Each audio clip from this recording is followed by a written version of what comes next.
welcome everybody. Welcome back.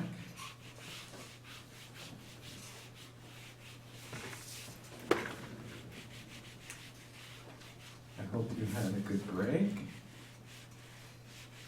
And so, let's see, we talked about neural networks, we talked about decision trees, and today we're going to cover naive Bayes.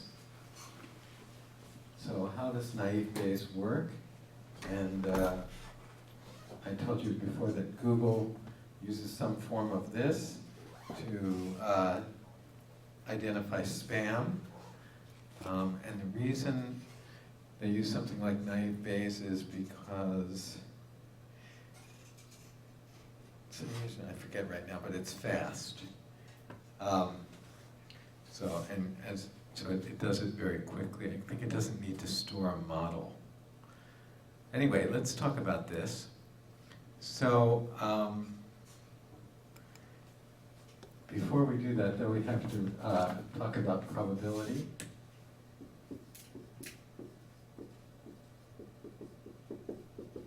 And since this is not a probability class, and it's not a statistics class, we can't talk a lot about probability, but we can talk about, I guess, what we need to do. Hopefully you've seen this before. Very quickly, we talk about sets. And if we have two sets, A and B, and usually we write something like this, and we call this what is usually called the universal set. And that's like the set, the general,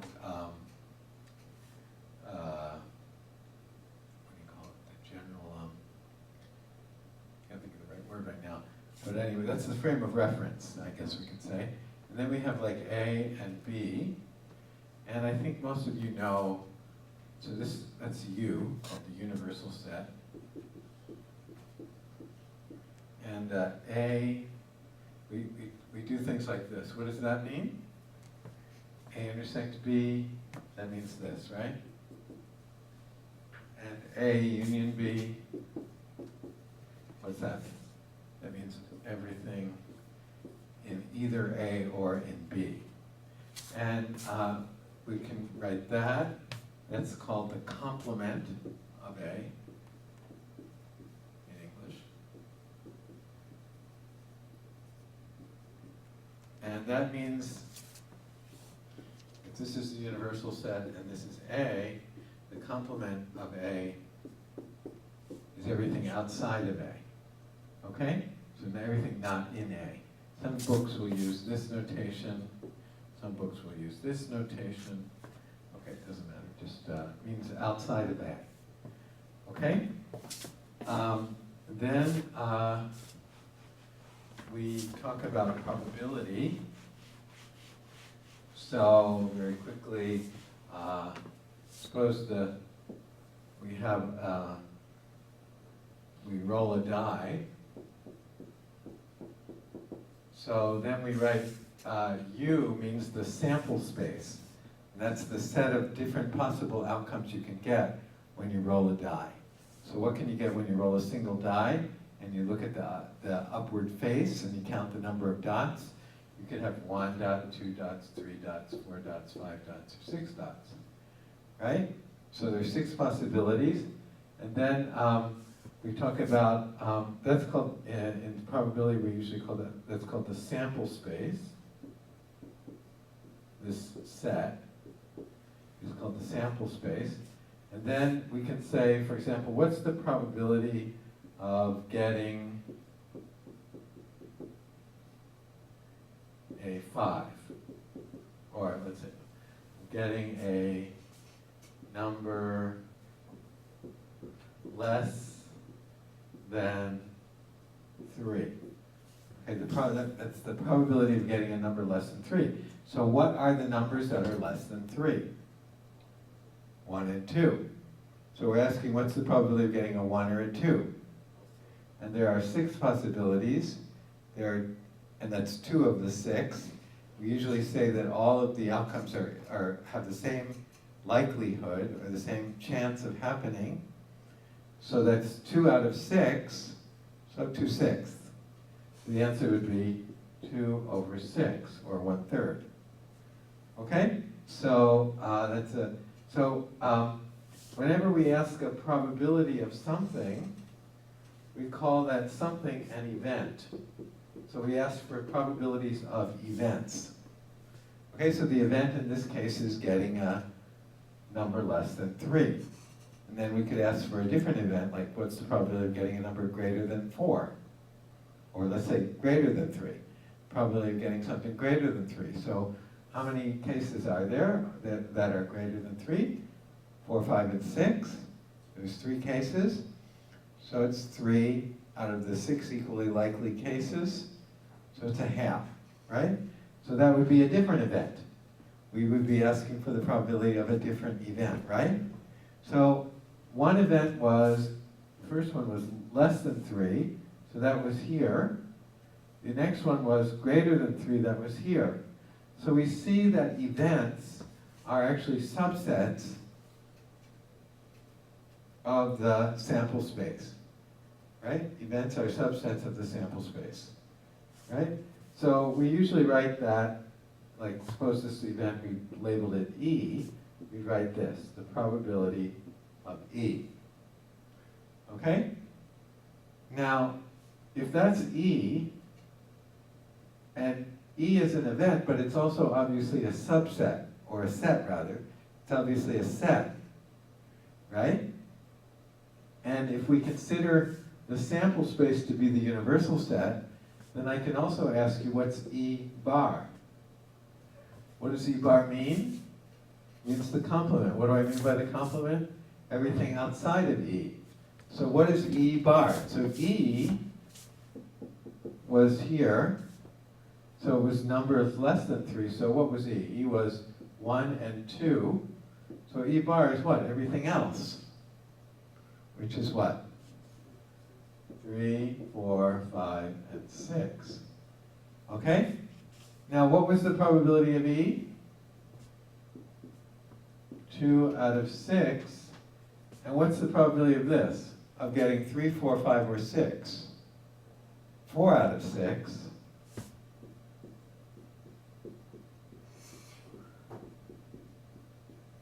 Right?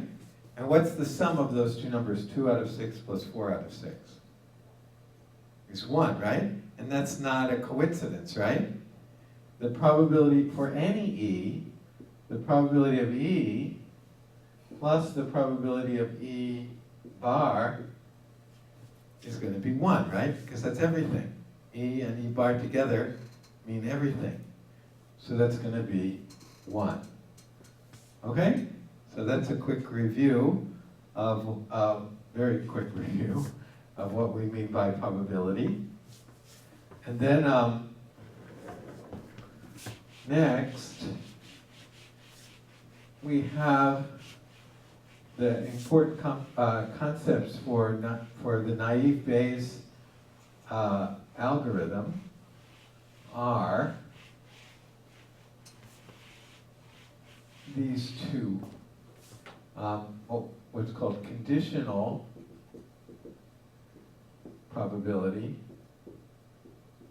That's the key concept, probability. And the other thing is called independence.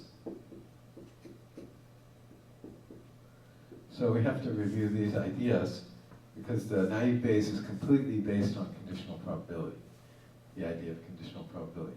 So what do we mean by conditional probability? So let's suppose when we do the same thing again, we roll the die. Okay? Now this time, so let's suppose I say E is a number greater than 3. Okay, E is a number greater than 3. So E is what set? 4, 5, 6, right? 4, 5, 6. And the probability of E is what? Is 3 out of 6, right? There's 3 cases out of the 6. Okay, and let's suppose, I should have done it differently. Whatever. Yeah, and let's suppose F is an even number.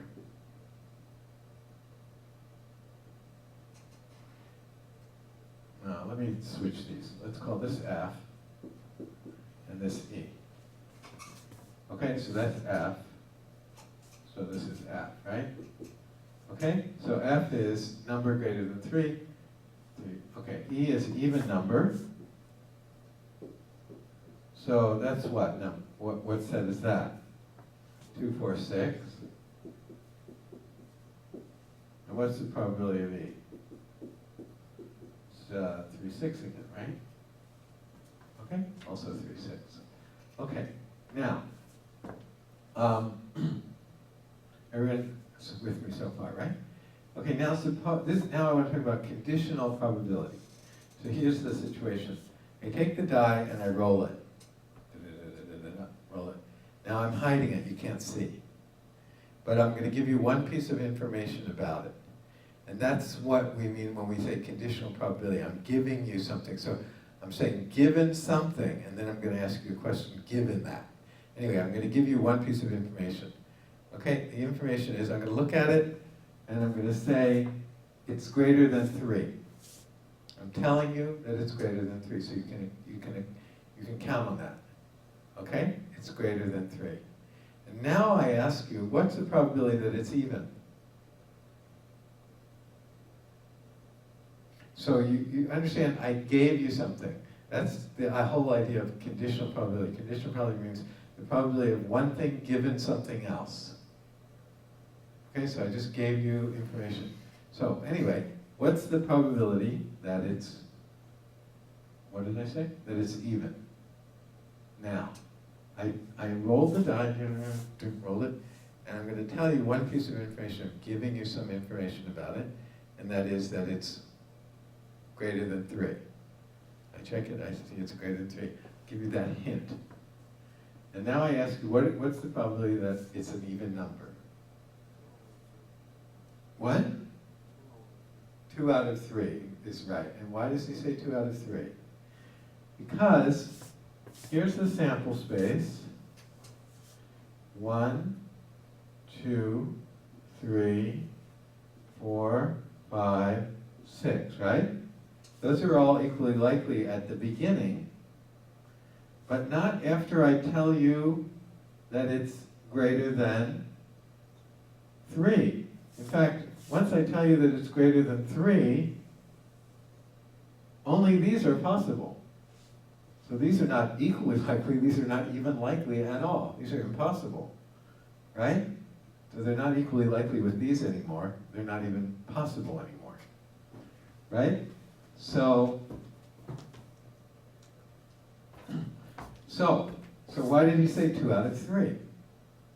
Because these are still equally likely with each other, right? There's no reason to say 4 is more or less likely than 5. There's no reason to say 5 is more or less likely than 6, and so on. These are equally likely, and how many of these? So actually, remember we said that this was the sample space, but actually after the given, after we're given the fact that it's greater than 3, actually you can say the new sample space is here. Call it S prime, right? Or maybe call it S new. Okay, that's the new sample space. And given that new sample space, and they're all equally likely in here, how many of those are even? 2. So how many are possible? 3. And how many are in the good set? 2. So it's 2 out of 3. So the answer is what? 2/3. So 2/3 is what?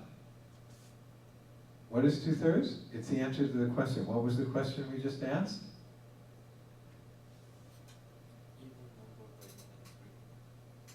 Say it again. Even a possibility of even number greater than 3. Is that right? Even number greater than 3. It's not. Anyway, I want to say that let me write it in pure English first. The probability of an even number given that it is greater than 3, right? That's what I say in English, right? Sorry, my handwriting is scribbling. I'm not trying to write it clearly. I'm just trying to write it quickly. Anyway, but let's now make that into this symbol.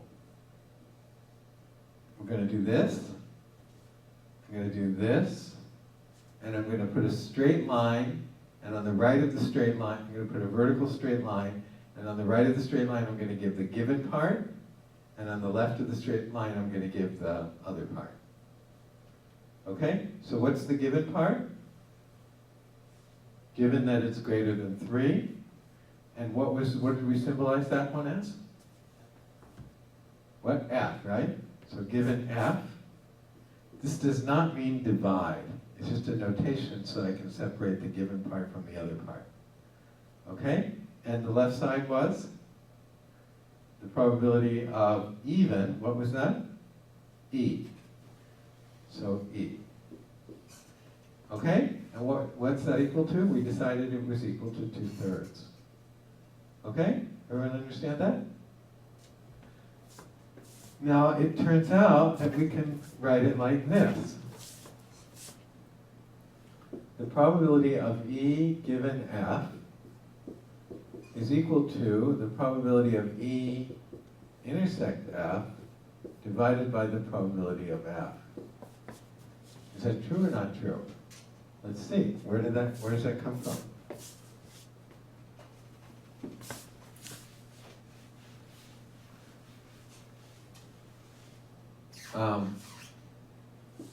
Let's put the picture up again. 1, 2, 3, 4, 5, 6. Okay? And let me do one thing to make this a little more clear. And say this. Take any event E, the probability of E. Here's E. Right? Let's suppose you have 1, 2, 3, 4, 5, 6, or whatever points in the sample space. Now, if all these points are equally likely, let's make it a little more complicated, a little different than before. Suppose all these are equally likely. Suppose we have a die that has 8 faces, and they're all equally likely. What's the probability of this E in that case? 3 out of 8, right? Okay? In other words, how did you do it? You took, this symbol means the number of elements in a set. Okay? Called the number of elements in a set. So how did you calculate the probability of E? You said how many elements are in E? How many elements are in E? And how many elements are in the whole sample space, right? How many are in the whole sample space? 8. So you said what? 3 out of 8. In other words, you did this calculation, right? N of E over N of S. Right? Everyone agree? And that only is true if all of these are equally likely. And that's not always true for every probability problem. But if they're all equally likely, that's the way we do it, right? That's what we just did. Okay? I'm sorry, wrong. Sorry. That's right? The probability of E is N of E over N of S, right? 3 out of N of S, the whole 8. Right? Everyone agree? Sorry, I didn't write that. Okay, the probability of E is that. Does everyone agree? Okay, now,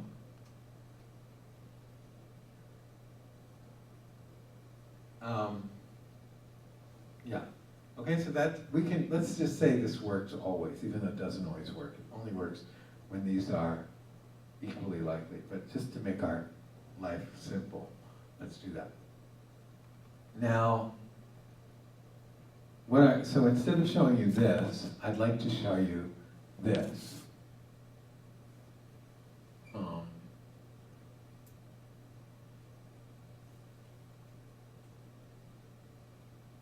Well, let me do it this way. Okay, so let's say So here, how do we calculate the probability of E given F?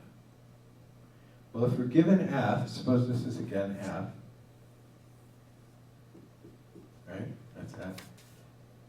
Did I do that right? Yeah. And E is what?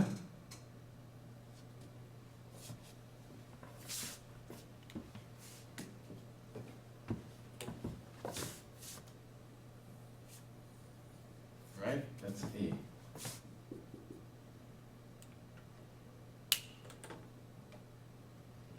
That's F. Okay, everyone with me?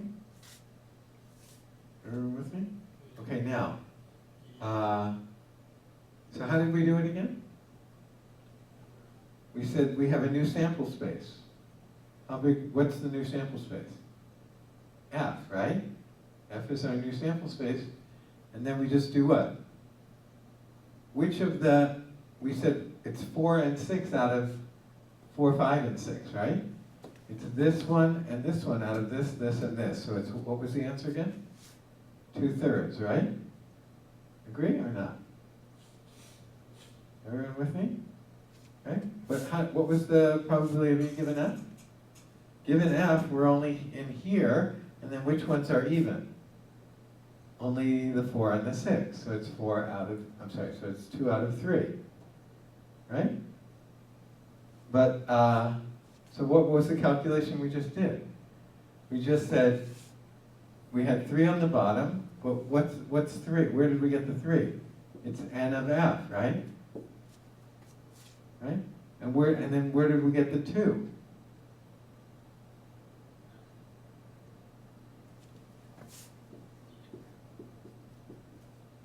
Right?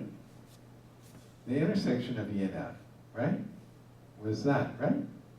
So this was our answer, right? The probability of E given F is that, right? Agreed or not agreed? Now, everybody knows that if you have A over B, that's of course equal to A over C over B over C, right? Everybody knows that. So in other words, I can divide these both by the same thing and it doesn't change anything, right? So I can divide this by N of S, and this one also by N of S, right? But what's another way of writing this? The probability of F, right? How do we write the probability of F? How do we write the probability of E?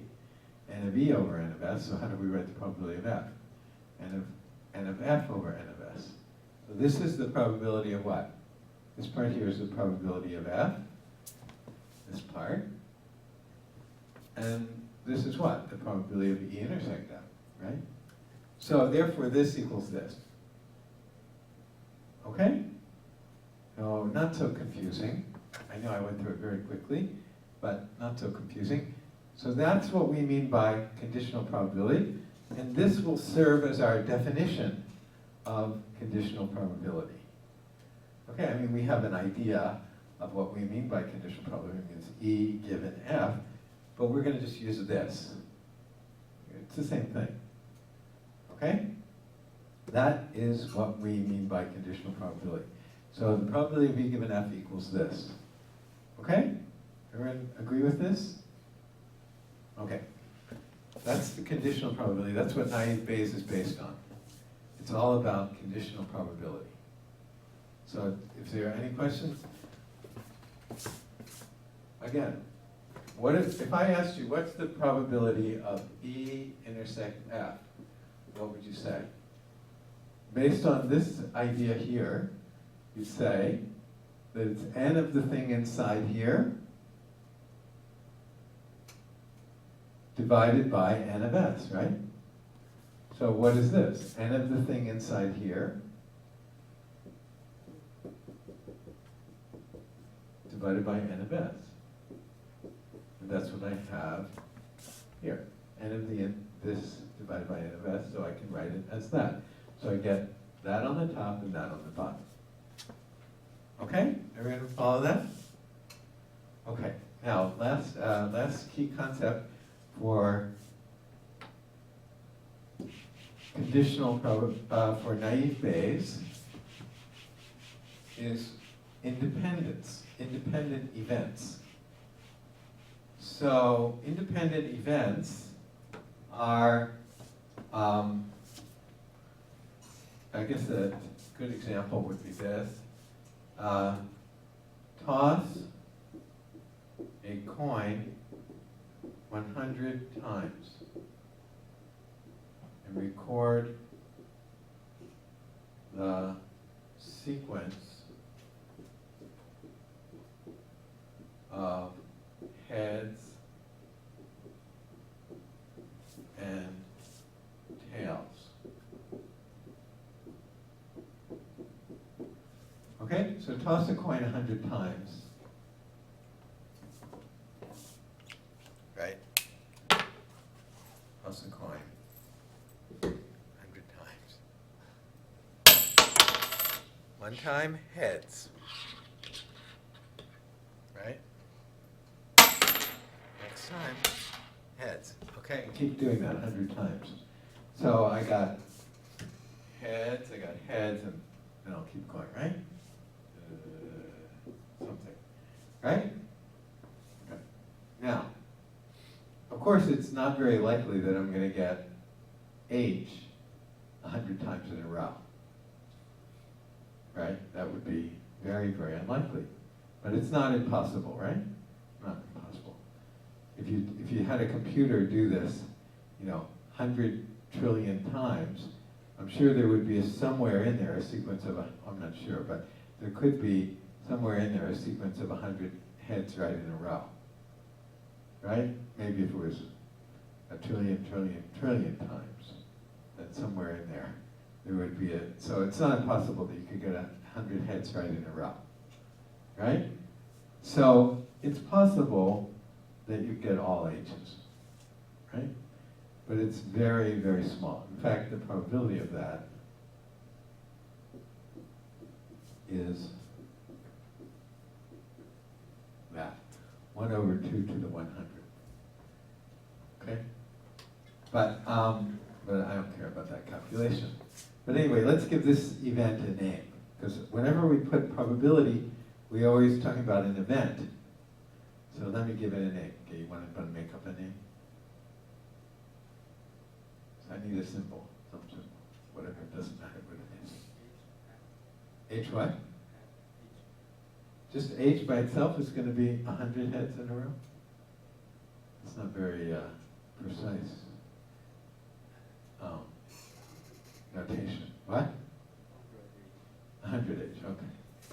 How about 100 H? Okay, means in a row. Okay, whatever. Anyway, I just want to make a notation, okay? I don't care what it is. Okay? So that means 100 heads in a row. All right? Now, okay, so that's my notation. Okay? Now, now I want to also have this notation. That one is just the probability of heads, period. Okay? And obviously we know that. We're assuming that heads and tails are equally likely, so that's equal to 1/2, right? The probability of heads. Okay? Now the question is, suppose this does happen. Suppose I get 100 heads right in a row. What's the probability of getting heads on the next toss?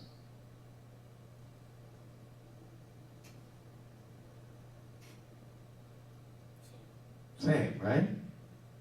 Right? So the probability is still 1/2, right? Why? Because we say the coin has no memory. Right? The coin doesn't remember that it just had 100, right? Maybe if it remembered, then it wouldn't be that. But it doesn't remember, right? Right? So that question, I just said, suppose that I got 100 heads in a row. Now, then what's the probability of heads? That's actually a conditional question. Conditional probability question. The question is, given that this happened, what's the probability of heads on the next one, right? That's actually a conditional probability question. So let me write it as a conditional probability question. So what am where do I put the given part? On the right or the left? On the right. Right, so what's my notation? O, H, H, R. Okay? And this. Right? And what did we say the answer is? A half, right? We said it doesn't matter. Right? So it's still a half. Okay? So why is that true? Because they're independent. Right? Their two events are independent. So our definition for independence is this. Two events, E and F, in this case H and this one, are called independent if, so these two are independent. Why? Because this is equal to this. Right? Right? The probability of H given this is just the probability of H. It doesn't matter that I was given this, right? That's what we mean by independent, right? You understand? Right? The probability of H given this, what do we mean by the fact that it's independent? That this is independent of this? I mean that given this doesn't affect my calculation of the probability of H. It's just the probability of H, period. Right? That's what we mean by they're independent. So here, the two events E and F are called independent, just like these two are called independent, if this is equal to this. Right? Doesn't that make sense? That's just what we just said. Right? What does that mean? It means E given F is the same thing as E. The given F didn't affect anything.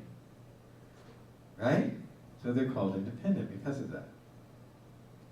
Okay, so everyone agree with that? Okay, so now we've discussed the two key concepts for Bayes, naive Bayes. What are they? What are the names of the two concepts? Well, probability, of course, but what? Conditional probability and the last concept? Independence. Okay, those are the two. Now, if you'll let me make one adjustment here. I can rewrite the independence one like this.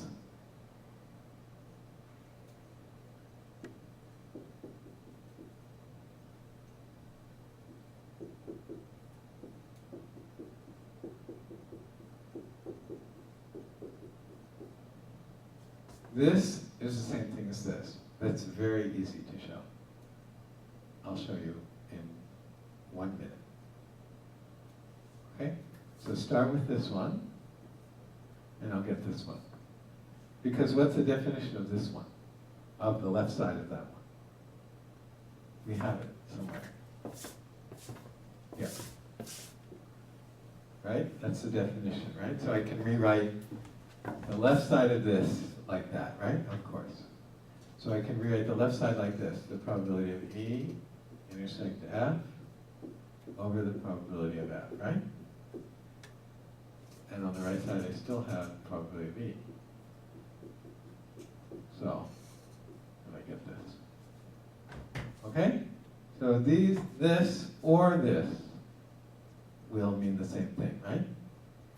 Because from here you can go to here, from here you can go to here. Right? So they're the same. Okay? So usually this is the way they usually write it. But of course this is more intuitively, you know, it seems that's what we mean by it, but this is usually the way they write it. Because I don't know, this form is more easy to use in calculations. Okay? Anyway, we have the two concepts. What are they? Conditional probability and independence. Okay, with those two concepts, we can talk about the naive Bayes classifier.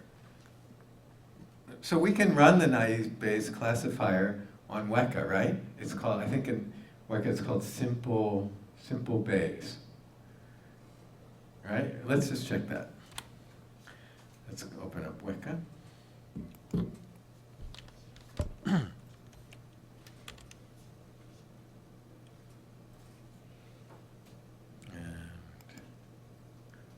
Data set. Let's get the weather nominal one because that's the example I'm going to use in here anyway. So I'll open this up to C, computer, C, program files, Weka, and data. And here's the weather nominal one, right? Remember this? And if you go to here, classify, and you go to here, and you go to Bayes, and oh, I'm sorry, it's not called simple Bayes, it's called naive Bayes. Okay, it's called naive Bayes. Okay, so we're going to talk about how this works, yeah? Where's that? Oh, okay, I'm not sure the difference between these two, honestly. I don't know what the difference is. I don't know how they programmed them. Exactly. Okay? So anyway, we're going to talk about that. Now, by the way, let's just, let me save this.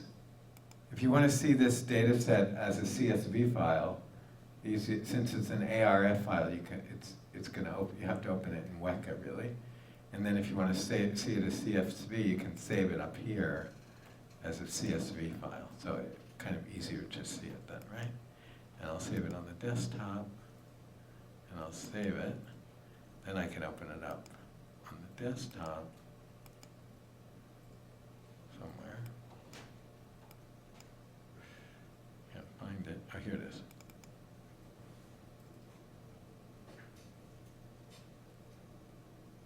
Right? We've seen this before, right? Can I do this? How do you do this? Format as a table.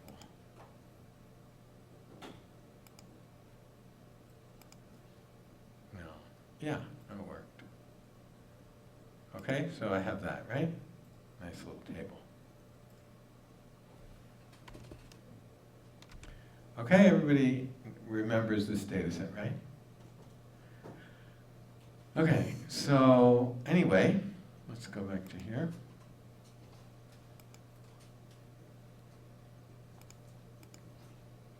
Okay, so conditional probability.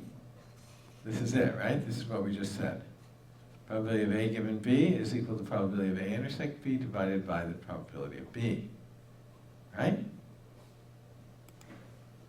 Okay, suppose now we have two boxes. Box 1 is green and has 4 blue balls and 8 yellow. So 1, 2, 3, 4 blue and 8 yellow. And box 2 is purple and has 2 blue balls and 10 yellow. Okay, everyone follow?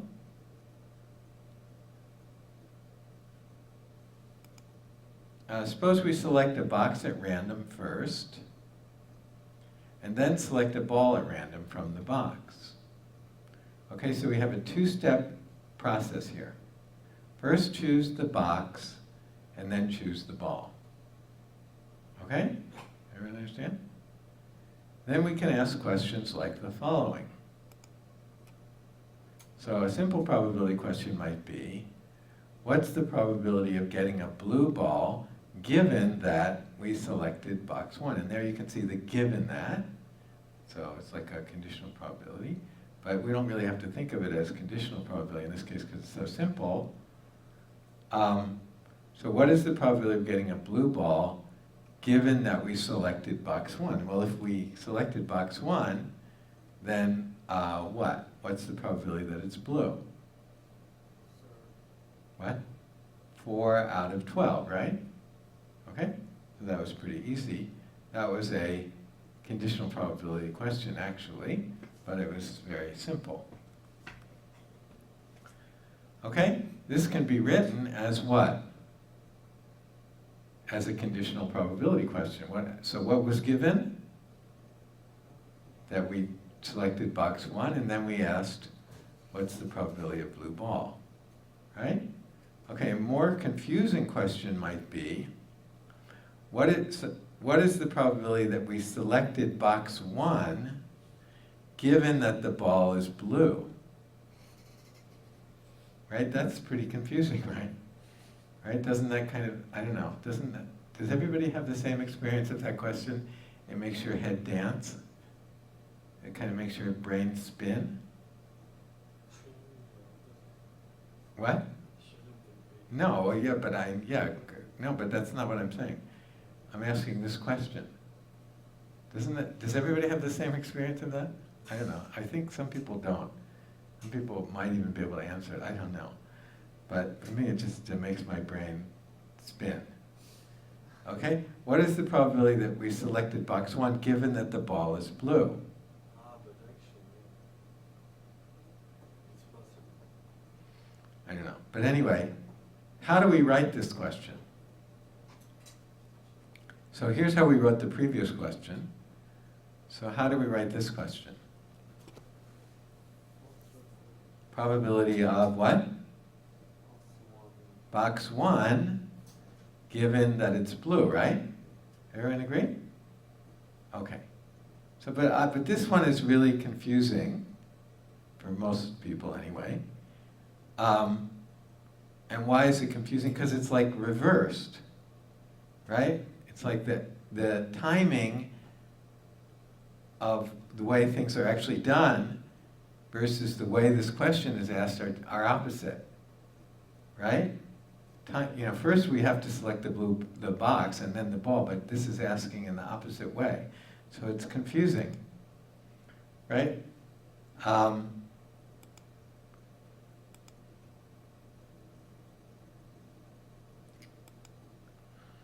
So the order can make it confusing, right? This one is not confusing. Given that it's box 1, what's the probability of blue ball? But this one is confusing. So the order can make it confusing, right? So what Bayes' theorem allows us to do is to convert a question like this to questions like this. Okay? In other words, it allows you to switch the order. Now, when you switch the order, you're going to have to do more work, but at least you get to switch the order. Okay? So that's the advantage of what's called Bayes' theorem. Okay, this is one form of Bayes' theorem right here. So you can see, what can you see here? That here we asked it in one way, in one direction, but Bayes' theorem gives us the answer where we have to do more stuff, but at least this part is switched, right? So sometimes this by itself will be easy, right? But if this way is hard, maybe this will be easier. Okay, so you have the option of doing it this way if it turns out that this is easier because of Bayes' theorem. Notice that on the left side we have A/B, but on the right side we have B/A. Okay? Okay, so look at this picture. So here we have U, the universal set, which is also usually the sample space when we're talking about probability. And here we have a set A over here. So what's this over here? It's A complement, right? Right? And so you can see that A union A complement is what? Is everything, right? A union A complement is everything. Okay, everyone agree with that? And then we have another set B floating around in here, right? B is just some set in there. Notice that I can write B as the union of this set plus this set, right? What is this set? This is this is B intersect A, right? Or A intersect B, right? And what's this? This is B intersect A bar. So what can I do? I can write B as the union, so I can say what? B equals what? A intersect B union A bar intersect B, right? Why does this work? Because it works because A and A bar together fill out the entire space of U. It wouldn't work otherwise, right? If A was one set, and then we had another set which didn't complete the entire space of U, this wouldn't necessarily work. But since A union A bar gives me the whole thing, this works. Okay, does everybody intuitively see that? Okay? Okay, so we had this picture, we have this statement, so therefore the probability of B, oh, I forgot one thing in terms of probability. Kind of a nitpicky thing, but let me just tell you. Okay, suppose we have this. E equals 1, 2, 3. F equals 3, 4, 5. And G equals 4, 5. And the sample space is the same as before, 1, 2, 3, 4, 5, 6. So rolling a die. Okay, we're rolling a die. We have one event, which is 1, 2, 3. We have another event, which is 3, 4, 5. And we have another event, which is 4 and 5. Okay, so I can ask simple questions like, what's the probability of E? That's just 3 over 6. Right? 3 out of the 6 possibilities. I can ask simple questions like, what's the probability of F? 3 out of 6. What's the probability of G? What's the answer? 2 out of 6, right? Because the sample space is still the same. Right? That's the sample space. So probably this is 2 out of there. I'm sorry, is 3 out of there. Probably this is 3 out of there. Probably this is 2 out of there. Right? Everyone agrees with that, right? Now, what about these questions?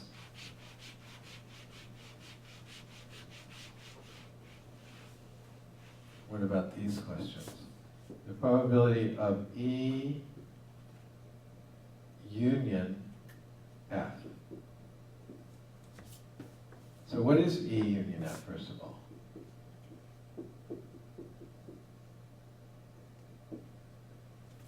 Here's E and here's F. What's the union of them?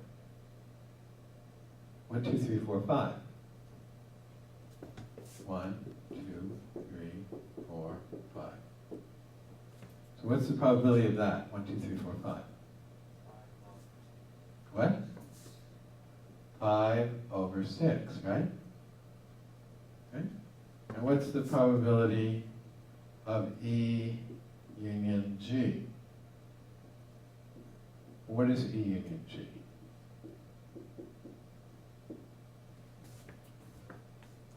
One, 2, 3, 4, 5. Right? I did 1, 2, 3, 4, 5. Okay, so what's this one? This is also 5 over 6. That's just by coincidence, by the way. I didn't mean for that to happen, actually. Okay, but it doesn't matter. Just, I don't want you to be confused by the fact that they're the same. It just shows a coincidence. Okay, now, but what I do want to ask is this. What's the probability of E plus the probability of F?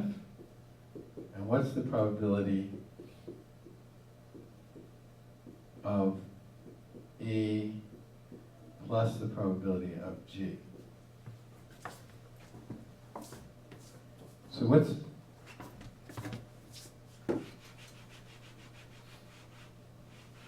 the probability of E again?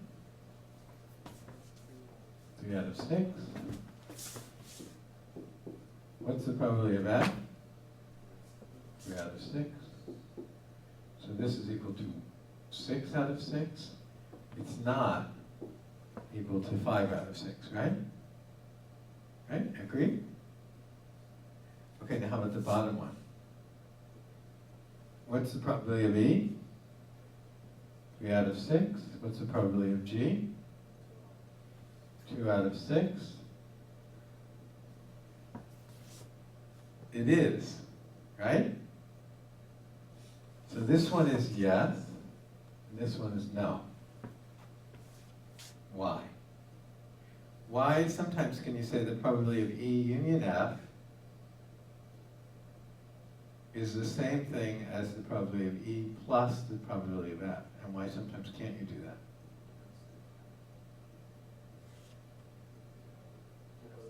Yeah, they're overlapping, right? So which one was overlapping? The top one, right? This one was overlapping, right? So what's wrong when they're overlapping? Why doesn't it work? Because when you do it this way, you're counting the overlap, which is what, the 3, you're counting it 2 times, right? You say it's 3 over 6 plus 3 over 6. So you're counting that 3 twice, right? But when you do the union is what?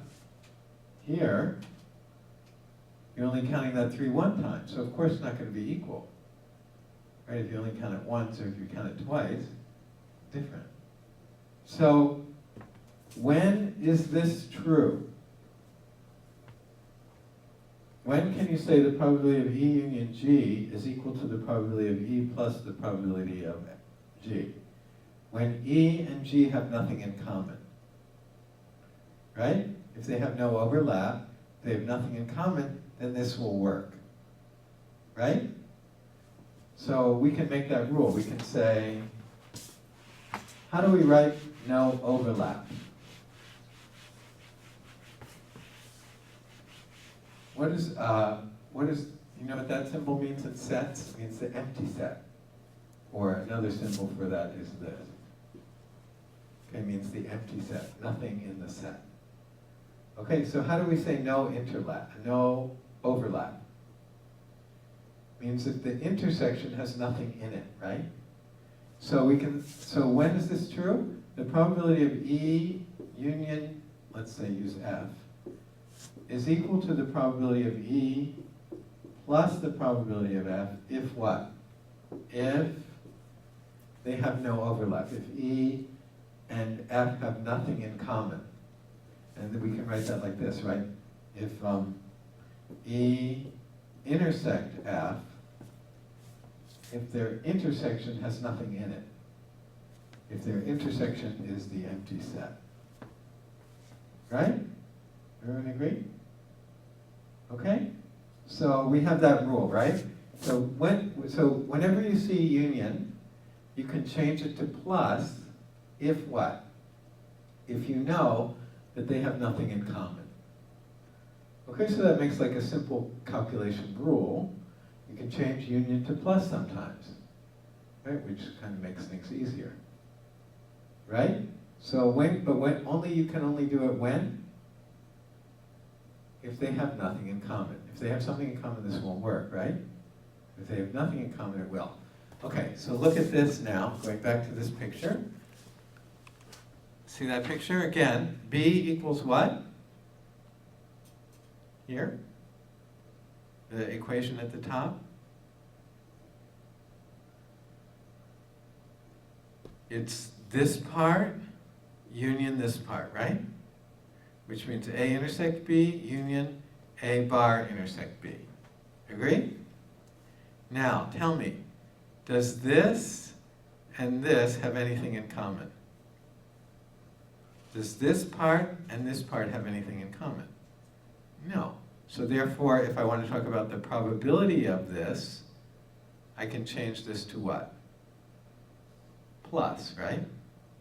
So, if I say the probability of this, which I just put P around the whole thing here, but now I can, this is this one, and this one have nothing in common. Right? You just agreed. So I can change this to what? To plus. Right? Everyone agree with that? Okay, I know this is a lot to swallow in a short time, but anyway, that's what it is. Okay? Everyone agree? And we can always use this rule, right? If they have nothing in common, you can always change it to plus. And these don't have anything in common, so I can change it to plus. So I have the probability of this one plus the probability of this one. Okay? Okay, so now we have this up here, which we just did. Now we want to see how Bayes' theorem, where it comes from. Okay? So, first of all, we want to see how it allows us to switch the order of A and B. So is this Bayes' theorem? No, this is what? It's just this, I erased it. But it's just the definition of conditional probability. Let me rewrite it. Probability of E intersect F divided by the probability of F. That's just, we said, there's the definition, there's nothing there, just the definition. Okay? Now, what did I do in the next line?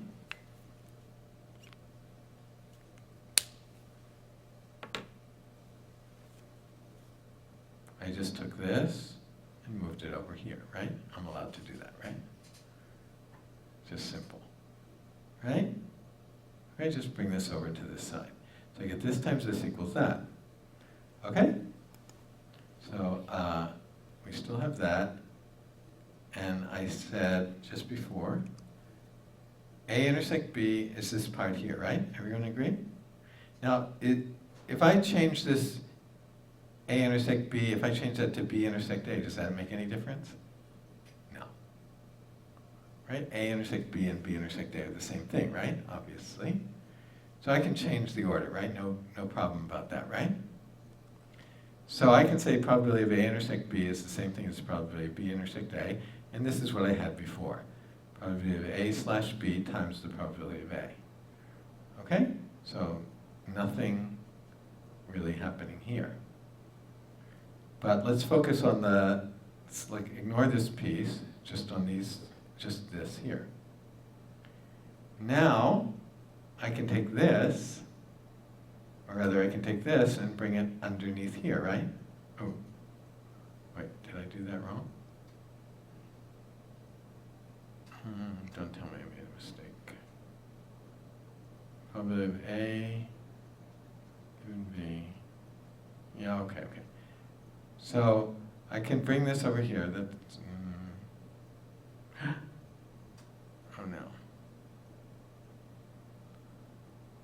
I didn't make a mistake, did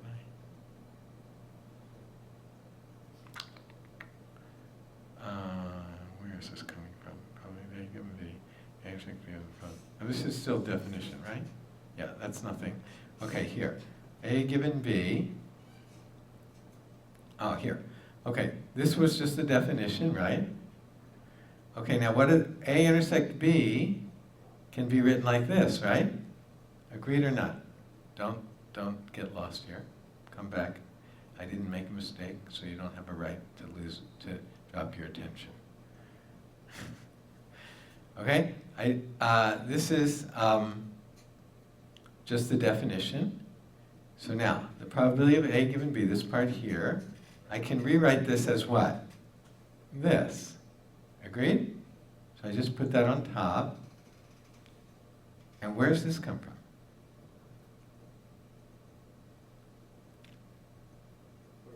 What? This one here, right? Yeah. The probability of B, we said we changed it to plus. Here's the probability of B. I have that down here. Everyone agree? Okay, so now I have this. Now, the key thing to notice here is I kind of did what I said I wanted to do, which is what? Here's AB, and what's this? BA. Okay, it's not such a, it wasn't so complicated to do this.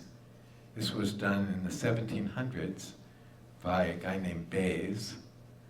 He was a reverend. And so anyway, it's not very complicated. It's like kind of like algebra, almost. But I guess back then it was fairly complicated because none of this stuff was very clearly defined back then.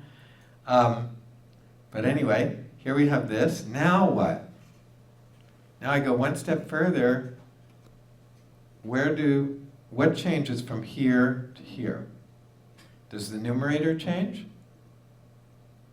Does the top change? No. So what changes? The bottom. So how do I, now here's a plus and here's a plus. So what I'm saying is this is equal to this and this is equal to that. Where does that come from?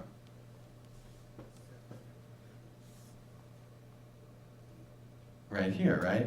The probability of A intersect B, we already said, probability of A intersect B is equal to this is equal to the probability of B slash A probability of A. That's right here, B slash A probability of A. So that's this piece. And then what about this? Where's this come from? Well, this and this are the same except for what? This has this little line up here.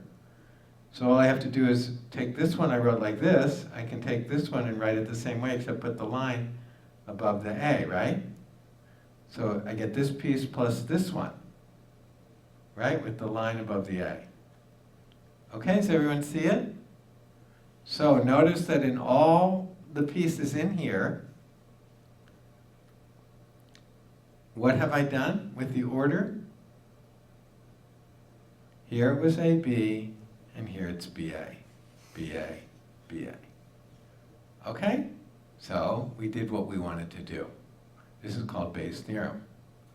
Okay? So like we said, remember the issue before was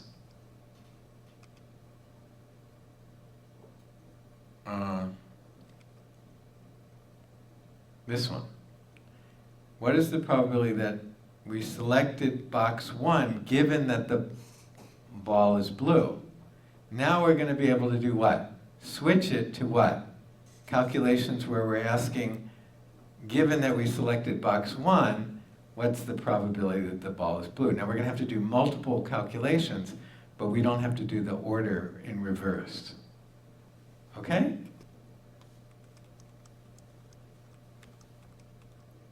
Okay? So we have Bayes' theorem. Now we can do a more complicated version of Bayes' theorem, like this, if you want. Now what? I haven't split up U into just 2 sets, right? Before I split up U into how many sets? A and A complement, right? But suppose U is split up into more than that. Okay, suppose we have a set U, usually called the universal set, and suppose we have a collection of other sets A sub I. Here we have 4 sets, A1, A2, A3, and A4, but it could be any number of sets. Okay? We will say that the sets A sub I partition the set U. So these sets we say partition U if 2 things are true.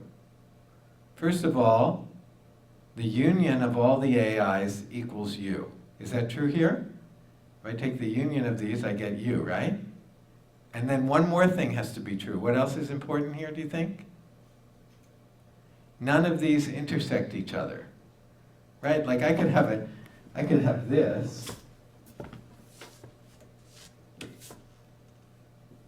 Here's a set, and then I could have this, this, this, and this, and maybe, I could say, if I can talk about the union of all these sets or something, and they all, union of them all equal the big set, but if they might intersect with each other, but we don't want them to intersect. We don't call that a partition. Okay, to be a partition, they have to cover the whole space U, but they can't intersect at all. Okay? That's called a partition. So the picture in the above the picture above, in the picture above, the sets A sub I are a partition of U. Now suppose we have another set B, which is some set, other set, which is just a subset of U. Then what are we going to do here? We're going to say that B can be written as what? Just like what we did before. Remember we did this? We said B can be written as what? This one union this one. Now what's it going to be?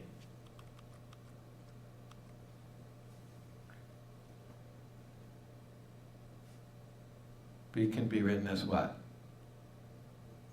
Yeah, the union of this one, this one, this one, and this one, right? Right? And how do we write this one here? B intersect A1. How do we write this one? B intersect A2, B intersect A3, B intersect A4. So it can be written as the union of those four, right? So we can say this, right? B equals B intersect A1, intersect A2, union A3, right? Like that. Okay, like this. This works because the A sub i's formed a partition of U. Okay? Just like, actually, this, A and A bar form what? A partition of U, right? A and A bar are also a partition of U, right? That's why, and this is just a generalization of that. Okay? So now, one more thing. So here, B is this. Now, do these have anything in common? Does this have anything in common with this? Have anything in common with this? Have anything in common with this? Going back to the picture. Does this have anything in common with this? Have anything in common with this? Have anything in common with this? No, right? They have nothing in common. Therefore, what? We can change union to plus, right? So, if I say, what's the probability of all of this? I can change the union to plus, plus, plus. Okay? And from this, we get this, which looks horrible, but this is the extended form of Bayes' theorem. So instead of partitioning B into A and A complement, if we partition the set into A1, A2, A3, then it turns out to look like this instead. Now you can fool around with this and figure it out, what it means, but it's the same thing as we just did. It just, we partitioned the space into more than just A bar. We partitioned it into more, like A1, A2, A3, A4, or however many we want. Okay? And that's called the extended form of Bayes' theorem. And in fact, actually here is the original form, the form that we just proved before. The only difference is that instead of A bar, they're using this notation for A bar. Okay, it's just a different notation for A bar. This means not A or A bar. Okay, so this is the form that you'll find in Wikipedia. Okay, but it's what we just did. Okay, and this is the extended form. You'll also find this in Wikipedia. Okay, but this just comes from this fact here. Okay, so you can parse it out yourself or read it somewhere. Okay, it's the same thing. All right, any questions? Okay, now, in this here, we are asking for the probability of y given x, and this is basically the same thing that we just said. What did we reverse here? Instead of y given x, we have what here? X given y. So it's a Bayes' theorem thing again. Now, and the language they usually use is when we ask y given x, that's called the posterior probability of y given x. Posterior, post versus pre. What's the difference between post and pre? These are Latin words, right? What's the difference between the word pre, P-R-E, and the word post. Post means after, and priori means before, right? So this is called the posterior probability. It means y after being given x. Okay, so that if you work in this field, people always use this terminology. Okay, posterior. You don't really need it, but that's what they use all the time. Okay, so if you say the probability of y given x, that's they also say the posterior probability of y given x. Okay, and they say it can be estimated by the prior probability. Prior means, or pre, but prior also means before, prior probability of y. So it can be estimated by this, but not equal to this because we have this stuff there as well. But it's related to the probability of y, but it's not equal to the probability of y. So anyway, this part here is called the, what is this called? P of y is called what? In this language? What's it called? The prior probability of y. What's this called?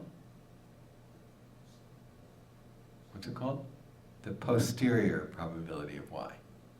Okay? So that language is always used, even though I don't like it. Okay, now. Okay, so now we've passed Bayes' theorem, and now we're going to come to what's called naive Bayes classifier. Okay, first we introduce what's called the naive rule. And that is a very simple and stupid rule. Suppose I want to estimate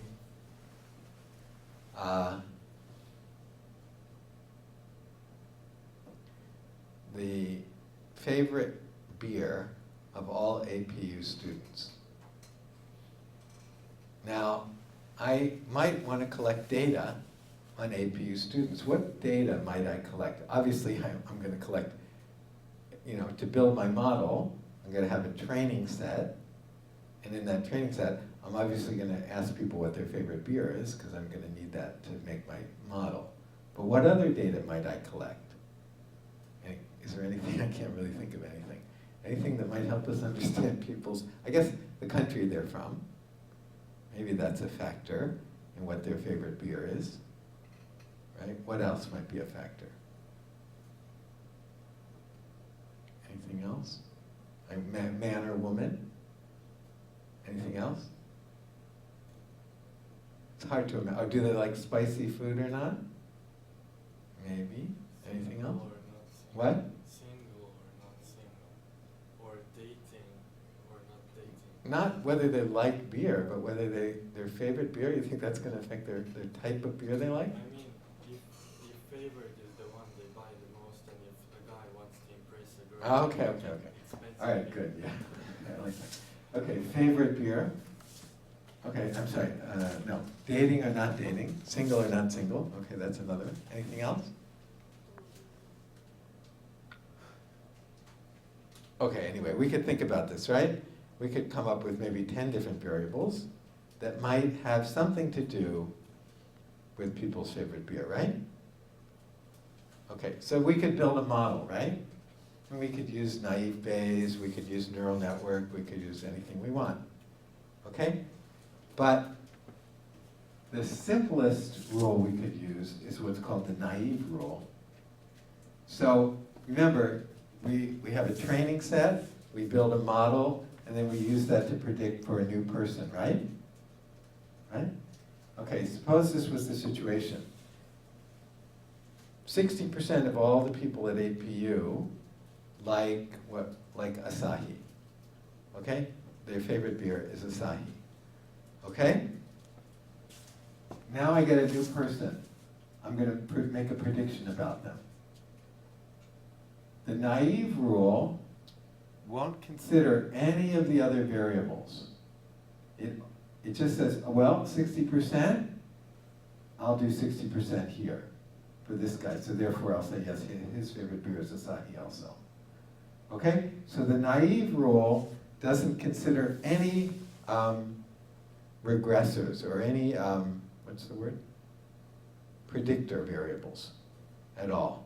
It just uses the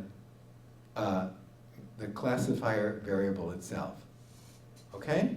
That's called the naive rule. In Weka, the name of that rule is 1R. 1R. W-O-N-E, capital R, one word.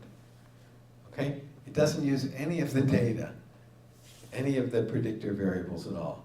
It just does it based on what. So it's like, remember the iris data?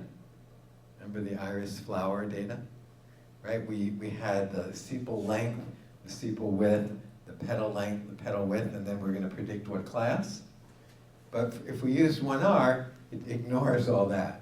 It just says which, in the training set, which was the most prevalent class.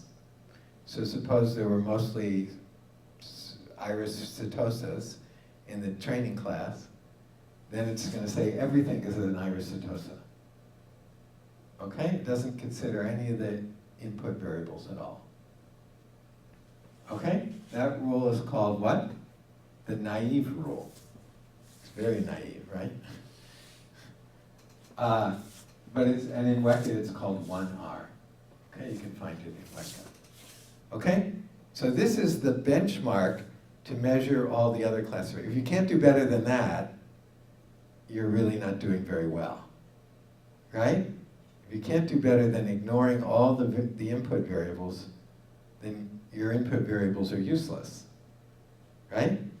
Okay? So this is the benchmark to measure all the other classifiers. Okay? It's a super simple rule for classifying a record into one of M classes. So in the iris problem, how many classes were there? 3. So M is equal to what in the iris problem? 3. Right? 3 classes. Ignoring all the predictor information, all the x1, the x2, the x3, xn.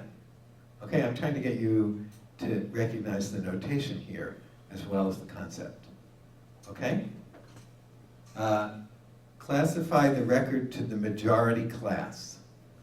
Right? The majority class. Hopefully other classifiers will do better than this since they include information given by the predictors. Okay? Okay, naive Bayes. First we're going to introduce what's called, what time is it now? What? 3:40, okay. First we're going to introduce what's called complete Bayes, not naive Bayes, but complete Bayes. Now, the difference though, I'll tell you right now, the difference between complete Bayes and naive Bayes. Complete Bayes is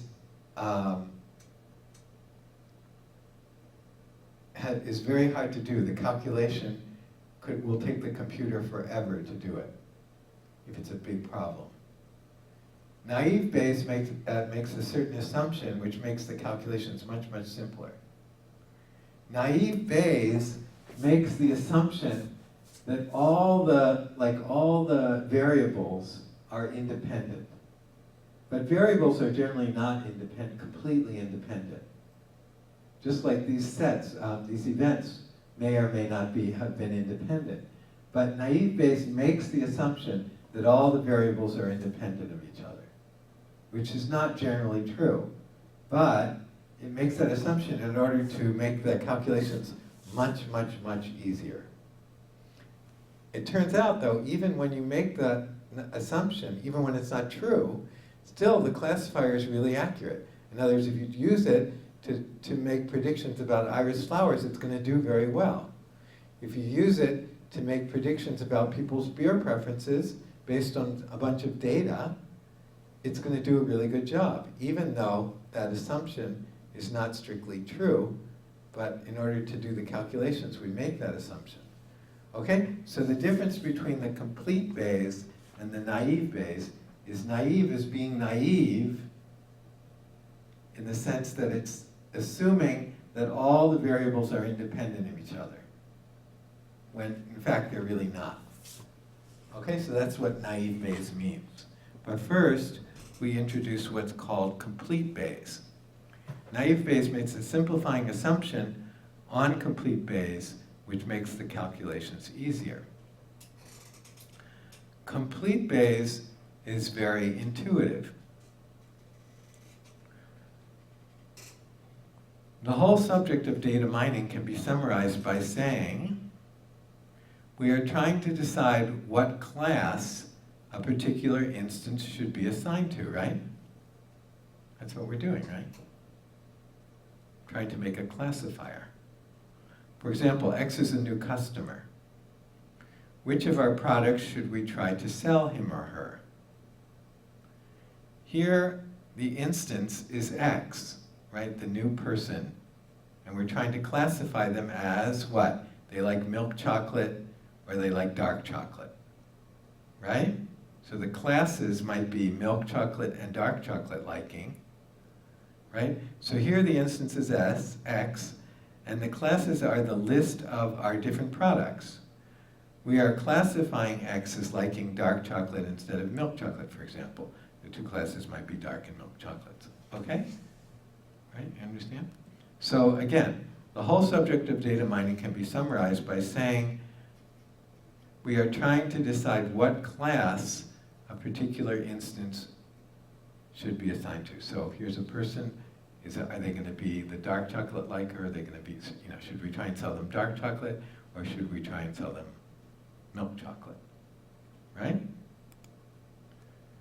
So complete Bayes answers the question, which class should I assign to instance X, is given in the very intuitively simple way as follows.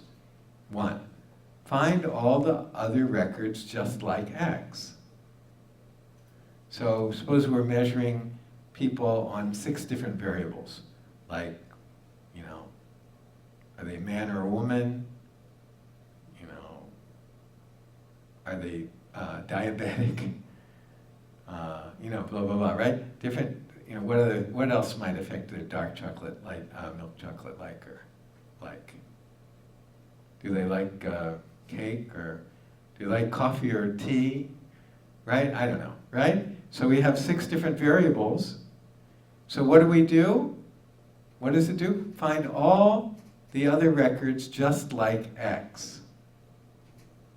So here we have a new person. Now we go into our database and we find all the people who exactly match X in terms of all the other variables. Right? So here's a person, they, what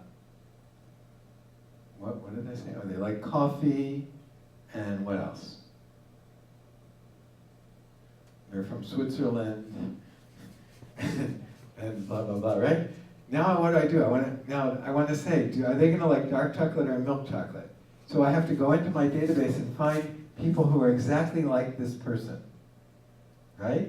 So suppose I find 20 people that are exactly like this person, and most of them like dark chocolate. Then what am I going to say about this person?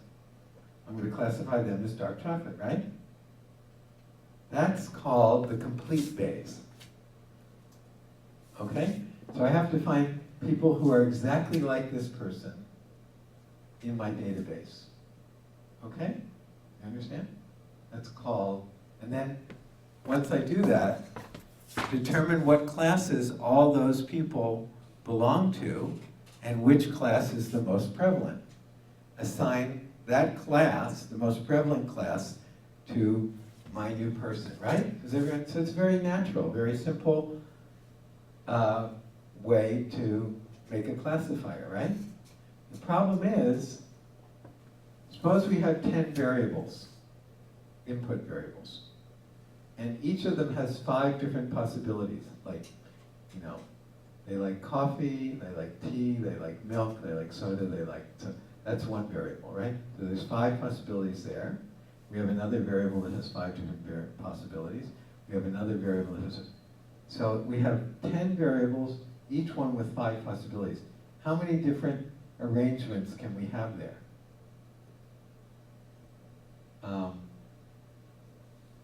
5 to the 10th. We have 5 to the 10th different possible types of people. 5 to the 10th different possible types of people. But that's a huge number. That's bigger than this, isn't it? 10 to the 5th. If I make, this is, because 5, this is,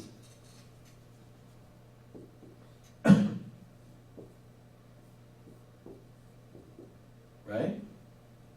5 squared to the 5th, right? Which is greater than 10 to the 5th, right? Right? Because this is 25, this is 10. So that's already 100,000. So if I had a database of 50,000 people, how likely is it that I'm going to find 2 people that are exactly the same? Not likely. There are 100,000 different possibilities, right? It's super unlikely that you're going to find even two people, or even find even one person which is like the person I have, right? So, to find a lot of people which you want to have, you'd like to find a lot of cases you don't want to base it just on one person in the data set, right? So that's the problem with complete Bayes. If you have just a few, even just 10 variables with just 5 different possibilities for each one, you get a huge set of possibilities. And so it doesn't really work anymore. Okay, so in addition, it may be useful to change the method so that an answer is good. What is it? Oh, sorry. Okay. So, all right, so we have to stop here. I don't think we should have time to get into all of this right now. No. Okay. So we'll come back to this next time, and we'll finish naive Bayes next time. Okay? We still have some more to do. Okay. But anyway, it's all, as you can see, it's all based on conditional probability. Okay, any questions? Okay. I may assign you some homework in the meantime. Otherwise, I'll see you next week.